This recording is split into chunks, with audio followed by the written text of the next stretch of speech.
சொன்ன காரியம் என்ன தெரியுமா?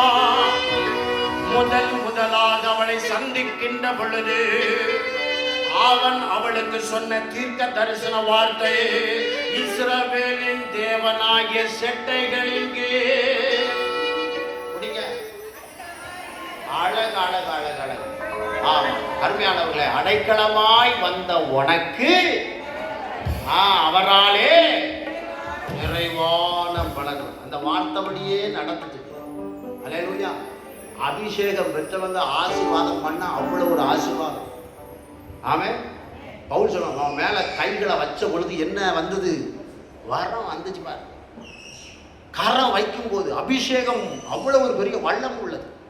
இன்னைக்கு நாம விசுவாசியா இருக்கோமா, சீசனா இருக்கோமா? சபையில சீசன் அபிஷேகத்தோட இருப்பான். அல்லேலூயா. நல்ல கவனிங்க ஐயா. இந்த போவாஸ் ரூத்தை குறித்து சொன்ன வார்த்தை, தேவனுடைய செட்டைகளுக்குள்ள வருகின்ற பொழுது ஒரு பெரிய ஆசீர்வாதம் என்ன தெரியுமா? மரண பரியந்தம் உங்களை அவர் நடத்துவார்.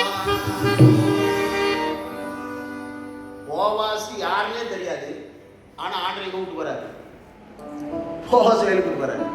அது யாரு? அவ கெட்ட வேண்டிய ஆளு. அல்லேலூயா. நீங்க மாத்திரம் ஆண்டரை செட்டுகள் இருந்தா உங்களை கிளீனா கைட் பண்ணுவார்.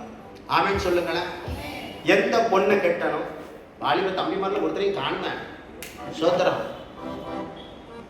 எந்த மாப்பிள்ளைய கெட்டணையா, எந்த படிப்பை படிக்கணையா? அருமையானவர்களே, நல்ல கவனிங்க. ஆண்டவர்